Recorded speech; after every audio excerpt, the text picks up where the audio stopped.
ध्यान दीजिएगा, हमको इंडक्शन मोटर या फिर जो हमारा इलेक्ट्रिकल मशीन सेकेंड है उसमें हमको पढ़ना क्या है। उसमें हमारा सबसे पहला चैप्टर है आपका 3 फेज इंडक्शन मोटर, त्रिकला प्रेरण मोटर।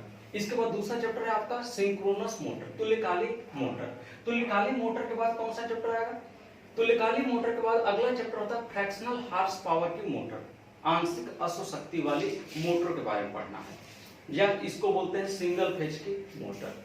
इसके बाद जो आपका नेक्स्ट चैप्टर होता है वो होता है आपका मेटल रेक्टिफायर, धात्विक दृष्टिकारी, कि धात्विक दृष्टिकारी में क्या आपको पढ़ना है। फिर उसके बाद आपका नेक्स्ट चैप्टर जो आता है वो इलेक्ट्रिक ड्राइव, वैद्युत चालन, और सबसे लास्ट चैप्टर जो है वो अल्टरनेटर है। हालांकि पिछले सेम में इसको निकाल दिया गया था, लेकिन आपका इस सेम में क्या करना है, इसको पढ़ना है। पिछले थर्ड सेम में रहा होगा, इससे क्वेश्चन आ भी जाते हैं कभी कभी एक या दो, लेकिन आपको थर्ड ईयर के 5th सेमेस्टर में ये आपको चैप्टर अल्टरनेटर पढ़ना ही पड़ता है। तो इसलिए आप लोग याद रखें कि ये आपको टोटल 6 चैप्टर पढ़ने हैं। हालांकि किसी किसी किताब में आपका ये वाला जो चैप्टर है अल्टरनेटर नहीं दिया रहता है, और किसी किसी किताब में अल्टरनेटर दिया रहेगा तो इसमें से एक चैप्टर गायब कर देता है। तो हम जो पढ़ाएंगे आपको वो पूरा का पूरा फर्स्ट चैप्टर से 6th चैप्टर तक का पढ़ाएंगे, और हम जितना भी आपको क्लास देंगे उसमें आज अगर ए पढ़ाएंगे तो कल बी ही पढ़ाएंगे। ऐसा नहीं है भाग करके कहीं और चले जाएंगे, हम आपको point two point topic wise लेकर के चलेंगे। तो चलिए इसमें सबसे पहले आप हेडिंग डाल लीजिएगा 3 फेज इंडक्शन मोटर। ये 3 फेज इंडक्शन मोटर होता क्या है, हेडिंग डालिए तो लिखिएगा, वह मोटर जो 3 फेज प्रत्यावर्ती धारा पर कार्य करती है, वह मोटर जो 3 फेज प्रत्यावर्ती धारा पर कार्य करती है, और यह वैद्युत ऊर्जा को यांत्रिक ऊर्जा में कन्वर्ट करती है, और यह वैद्युत ऊर्जा को यांत्रिक ऊर्जा में कन्वर्ट करती है, 3 फेज इंडक्शन मोटर कहलाती है। हो गया। नेक्स्ट टॉपिक है आपका 3 फेज इंडक्शन मोटर के बाद, ये आपका पहला टॉपिक था कि 3 फेज इंडक्शन मोटर होता क्या है। आप सभी लोग जानते हैं कि मोटर की जो वर्किंग होती है वो यही होती है, वैद्युत ऊर्जा को यांत्रिक ऊर्जा में परिवर्तित करना, electrical energy to converting mechanical energy. अब हम क्या करेंगे, अगले अपने टॉपिक की तरफ चलते हैं। दूसरा हम टॉपिक क्या पढ़ेंगे, दूसरा हम पढ़ेंगे 3 फेज इंडक्शन मोटर का निर्माण। 3 फेज इंडक्शन मोटर का निर्माण करने की क्यों आवश्यकता पड़ी? क्योंकि 3 फेज इंडक्शन मोटर जो होता है वह आपका कॉस्ट में सस्ता होता है, इसकी संरचना आसान होती है, इसकी जो इफिशियंसी होती है वो फुल लोड पर अधिक होती है, और इसका कंट्रोलिंग या इसका सेल्फ स्टार्टिंग अन्य मोटरों की अपेक्षा अधिक होता है। इसलिए हम किसका प्रयोग करते हैं, 3 फेज इंडक्शन मोटर का प्रयोग करते हैं। अब 3 फेज इंडक्शन मोटर को बनाने के बारे में हम पढ़ेंगे, उसका वर्किंग प्रिंसिपल क्या वो हम पढ़ेंगे। तो हेडिंग डाल लीजिएगा, working principle of 3 phase induction motor, 3 phase induction motor की कार्यविधि। हो गया। अब ध्यान दीजिएगा, चाहे कोई सी भी आज तक मोटर बनी हो, चाहे वह आपका एसी मोटर बनी हो, चाहे वह आपका डीसी मोटर बनी हो, कोई सी भी आपकी मोटर बनी हो, उन मोटरों के अंदर 2 ही चीजें मुख्य होती हैं। पहला होता है आपका मैग्नेटिक फील्ड, मैग्नेटिक फील्ड, और दूसरा होता है भाई आपका कॉइल। ये कोई भी हम मोटर बनाए, चाहे हम डीसी मोटर बनाए, चाहे हम एसी मोटर बनाए, चाहे डीसी जनरेटर बनाए, चाहे एसी जनरेटर बनाए, इन सब में 2 चीजें कॉमन होती हैं। पहला होता है आपका मैग्नेटिक फील्ड और दूसरा होता है कॉइल। इन्हीं से मिलकर किसका निर्माण होता है, इन्हीं से मिलकर हमारा जो बनाया जाता है वह होता है आपका 3 फेज इंडक्शन मोटर। एक चीज और ध्यान दीजिएगा, आप लोगों ने फैराडे का सिद्धांत पढ़ा होगा। जो बच्चों का बेसिक कंसेप्ट क्लियर नहीं वो बेसिक कंसेप्ट अपना क्लियर कर लें। फैराडे कहते क्या है, फैराडे ने 2 नियम दिया था। पहला दिया था आपका डायनेमिकली और दूसरा दिया था स्टैटिकली। ये दोनों नियम इन्हीं से निकले हुए हैं। उन्होंने साफ साफ एक चीज के बारे में परिकल्पना की थी कि जब कोई चालक किसी चुंबकीय फ्लक्स को काटेगा तो उस चालक में विद्युत वाहक बल प्रेरित होगा। जैसे अगर यह कोई चालक है आपका, और इस चालक के पास क्या है, हम कोई मैग्नेट लाते हैं NS। जब मैग्नेट चालक से दूर होगा, ये हमारा बंद परिपथ है, हमेशा बंद परिपथ में ही धारा प्रवाहित होती है, ये याद रखा करिए। तो ये हमारा मैग्नेट हो गया। जब मैग्नेट आपका क्या होगा, इस कंडक्टर से दूर होगा, तो इस कंडक्टर को मिलने वाले फ्लक्स की वैल्यू क्या होगी, कम होगी। लेकिन जैसे जैसे आपका ये इसके करीब आता जाएगा, वैसे वैसे फ्लक्सों की संख्या जो है, या निकलने वाली जो बल रेखाओं की संख्या है, उनका मान बढ़ेगा। जब फ्लक्सों के मान में परिवर्तन होगा, तो इस फ्लक्स के मान में परिवर्तन होने की वजह से आप एक फार्मूला पढ़े हैं, E is proportional to d phi upon dt। तो यहां जब फ्लक्स में परिवर्तन होगा तो प्रेरित विद्युत वाहक बल में भी परिवर्तन होगा। ये उन्होंने सिद्धांत दिया था किस तथ्य के अंतर्गत, तो डायनेमिकली के अंतर्गत उन्होंने ये सिद्धांत दिया था। कहा था कि अगर कोई चालक किसी चुंबकीय फ्लक्स को काटेगा तो उस चालक में विद्युत वाहक बल प्रेरित होगा। E is proportional to d phi upon dt। तो E इज प्रोपोर्शनल टू क्या है, डी फाई। अगर फ्लक्स में परिवर्तन होगा तभी प्रेरित विद्युत वाहक बल में क्या होगा, परिवर्तन होगा ना।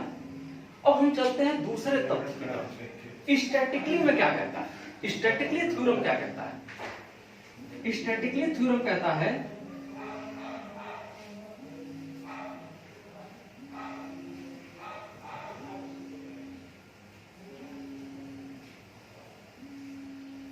स्टैटिकली थ्योरम कहता है कि जब किसी कुंडली में धारा प्रवाहित की जाए और उस धारा के मान में परिवर्तन हो, धारा के मान में परिवर्तन कब होगा, जब वह सप्लाई एसी सप्लाई होगी। धारा के मान में परिवर्तन तब होगा जब वह एसी सप्लाई होगी, तभी आपके धारा के मान में परिवर्तन होगा।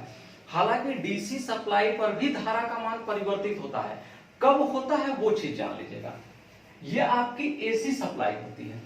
एसी सप्लाई में ये वैल्यू क्या है आपका, मैग्नीट्यूड लगातार परिवर्तित हो रहा है। मैग्नीट्यूड लगातार परिवर्तित हो रहा है मतलब धारा लगातार बदल रही है। धारा का हम इसके लिए फार्मूला लिखते हैं, I बराबर Im साइन थीटा लिखते हैं, और फाई इज प्रोपोर्शनल टू हमारा क्या होता है, I होता है। ये हमारा होता है धारा I is equal to Im sine theta, मतलब थीटा की वैल्यू 0, 90, इस तरह से अगर थीटा की वैल्यू चेंज होती है तो धारा का मान परिवर्तित होगा। अगर आपका फाई फ्लक्स जो होता है वो किसकी वजह से उत्पन्न होता है, I की वजह से, तो अगर धारा में परिवर्तन हो रहा है तो फ्लक्स में भी परिवर्तन होगा। तो यहां आपका धारा में परिवर्तन होगा तो फ्लक्स में भी परिवर्तन होगा, और जब फ्लक्स में परिवर्तन होगा तो उस फ्लक्स में होने वाले परिवर्तन को कौन ग्रहण करेगा, आपका ये कुंडली ग्रंथित करेगी, जिससे उस कुंडली में विद्युत वाहक बल क्या होगा भाई, प्रेरित होगा ना। अब हम एसी पर ये बात कर रहे थे, अब चलते हैं डीसी पर। हम आपको एक चीज समझा देते हैं। जब डीसी सप्लाई का हम स्विच क्या करते हैं, ओपन करते हैं, तो स्विच ओपन होने की कंडीशन में, जैसे अगर किसी भी सर्किट में डीसी सप्लाई न फ्लो हो रही हो तो करंट की वैल्यू क्या होगी, 0 होगी। लेकिन जैसे ही हम आपका उसमें करंट फ्लो कराते हैं, तुरंत क्या होता है, उस सप्लाई का मान बढ़ता है। इस पोजीशन से बढ़ेगा, उसमें कुछ समय लगेगा, माइक्रो सेकेंड का समय या कुछ समय लगा। उस समय के बाद क्या होता है, इसकी वैल्यू कांस्टेंट हो जाती है। तो सिर्फ स्विचिंग पीरियड में ही धारा का मान बदलता है। ओनली स्विचिंग पीरियड, यानी जब हम स्विच को ऑन ऑफ कराते हैं तो उस स्विचिंग पीरियड में ही केवल इस धारा की वैल्यू में परिवर्तन होता है। अन्यथा उसके बाद डीसी सप्लाई का मान क्या हो जाता है, कांस्टेंट हो जाता है। जब हम दोबारा स्विच को ऑफ करेंगे तो सप्लाई क्या होगी, गिरेगी आपका। तो जिसकी वजह से सिर्फ सप्लाई में परिवर्तन स्विचिंग पीरियड में ही होता है। और जब स्विचिंग पीरियड में होता है सप्लाई में परिवर्तन, धारा में परिवर्तन, तो उसी टाइम फ्लक्स में परिवर्तन होगा। तो डीसी सप्लाई के सिर्फ स्विचिंग पीरियड पर ही हमारा फ्लक्स परिवर्तित हो सकता है, और एसी सप्लाई में यह धारा लगातार समय के साथ परिवर्तित होती रहती है। और इस धारा के परिवर्तन की वजह से जब यह आपका धारा कहां ग्रंथित होगी, किसी कुंडली में, और वो कुंडली कैसी होनी चाहिए, बंद परिपथ वाली होनी चाहिए। क्योंकि अन्योन प्रेरण का सिद्धांत कहता क्या है, या पारस्परिक प्रेरण का सिद्धांत, कि जब किसी कुंडली में विद्युत धारा प्रवाहित की जाती है, उस धारा के मान में परिवर्तन होता है। और यदि इस कुंडली के पास कोई दूसरी कुंडली या इसके परस्पर में बंद परिपथ वाली लाई जाए, तो इस कुंडली से निकलने वाला फ्लक्स दूसरी कुंडली में ग्रंथित होता है या दूसरी कुंडली में स्टोर होता है। इसे हम क्या बोलते हैं, आपका अन्योन प्रेरण का सिद्धांत। अब इन दोनों सिद्धांतों से मिलकर के बना है कौन, हमारा इंडक्शन मोटर बना है। इन दोनों सिद्धांतों से मिलकर के हमारा इंडक्शन मोटर का निर्माण होता है। ये जनरली आपको हम दोनों चीजों की बेसिकली कंसेप्ट बताऊंगा कि क्या ऐसी वजह होती है कि दोनों चीजें इसमें पाई जाती हैं। चलिए, ये हमारा क्या हो गया, सपोज है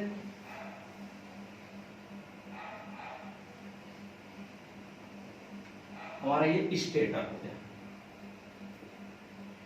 दूसरा हमारा क्या हो गया भाई,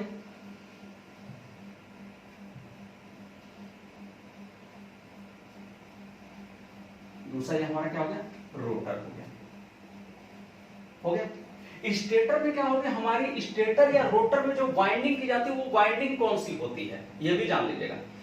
स्टेटर या रोटर में 3 फेज के लिए जो वाइंडिंग होती है वो स्टार या डेल्टा होती है आपकी वाइंडिंग। क्लियर? आप स्टार वाइंडिंग करेंगे या फिर आप डेल्टा वाइंडिंग इसमें करते हैं। तो यहां पर हम क्या करते हैं, इसमें हम वाइंडिंग कर देते हैं, एक वाइंडिंग। दूसरी वाइंडिंग क्या होगी भाई, इससे 120 अंश पे होगी, देख लीजिएगा, दूसरी वाइंडिंग 120 अंश पे। तीसरी वाइंडिंग क्या होती है भाई, इससे 120 अंश पे होगी। ये तीनों वाइंडिंग क्या होंगी, एक दूसरे से 120 पर होंगी, ये 120 पर होंगी, 120 पर होंगी। अगर इसी तरह से रोटर में वाइंडिंग की जा रही है तो रोटर में भी क्या होगा, 120 पर ही वाइंडिंग किया जाता है रोटर में भी, अगर वाइंडिंग किया जा रहा है तब। अब हम इसके सिद्धांत को बताते हैं। यह हमारा जो स्टेटर होता है, इस स्टेटर को हम 3 फेज की सप्लाई के साथ जोड़ते हैं, आर वाई बी जोड़ दिए।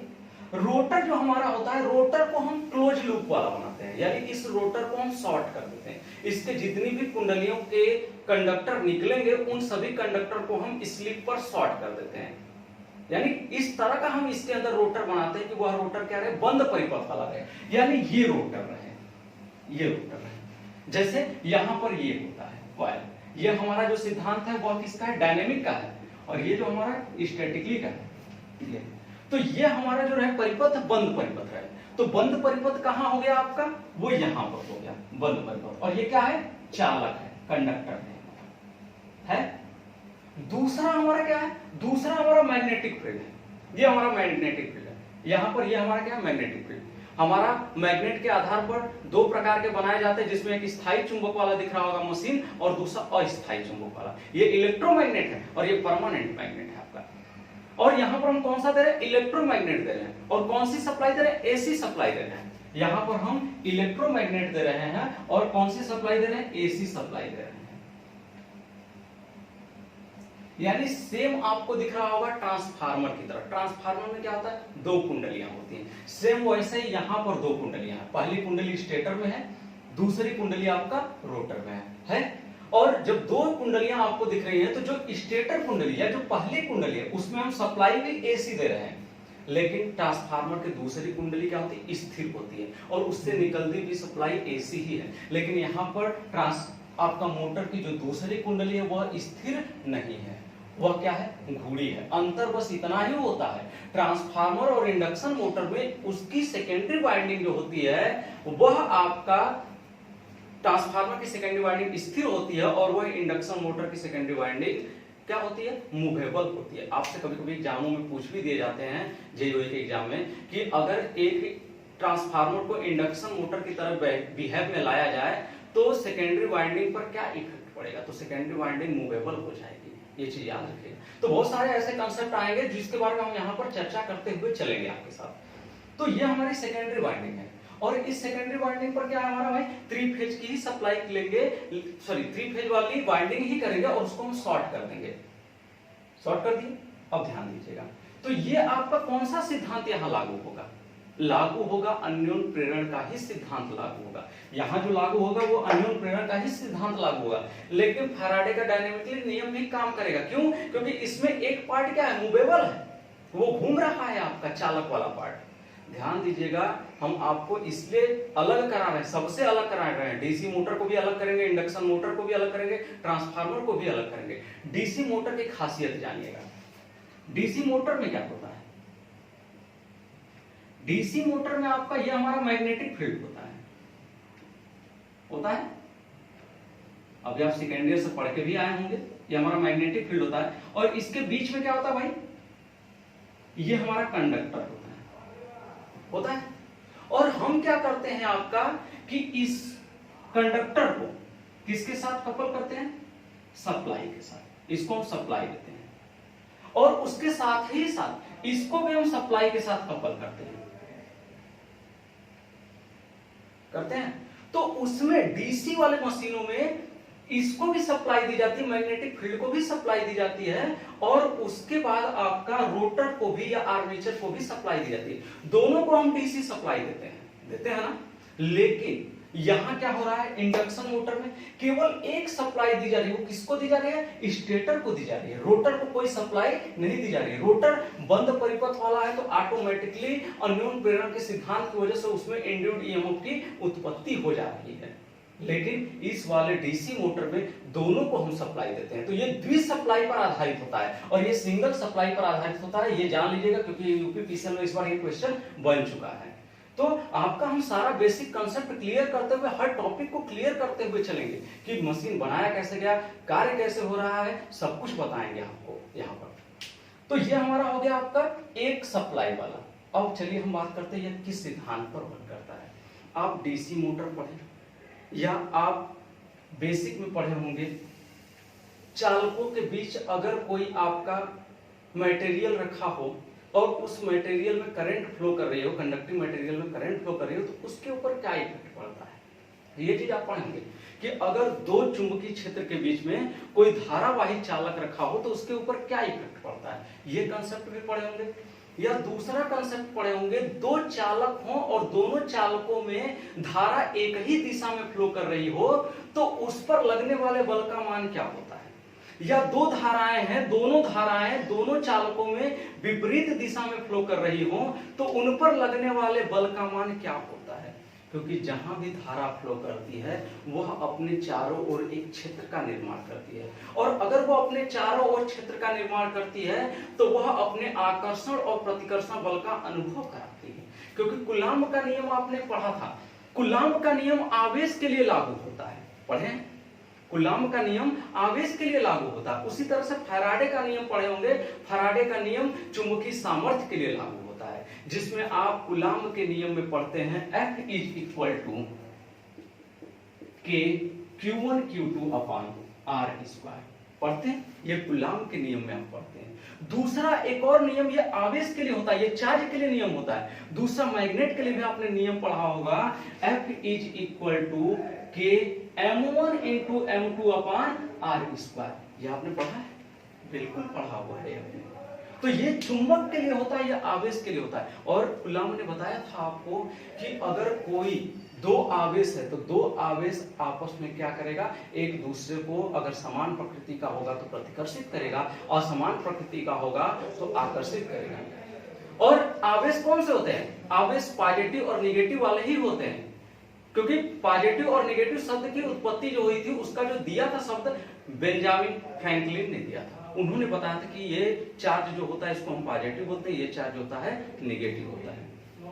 आज के लिए इतना है, धन्यवाद। अगले टॉपिक में हम फिर आपको इसको विस्तृत रूप से पढ़ाएंगे, तो इतना आप नोट कर लीजिए। जितने हम टॉपिक बताएंगे ये सब सॉलिड टॉपिक है, ये बेसिक कंसेप्ट है, पहले बेसिक कंसेप्ट भी क्लियर करो, इसी को पढ़ते हैं। आज के लिए इतना है।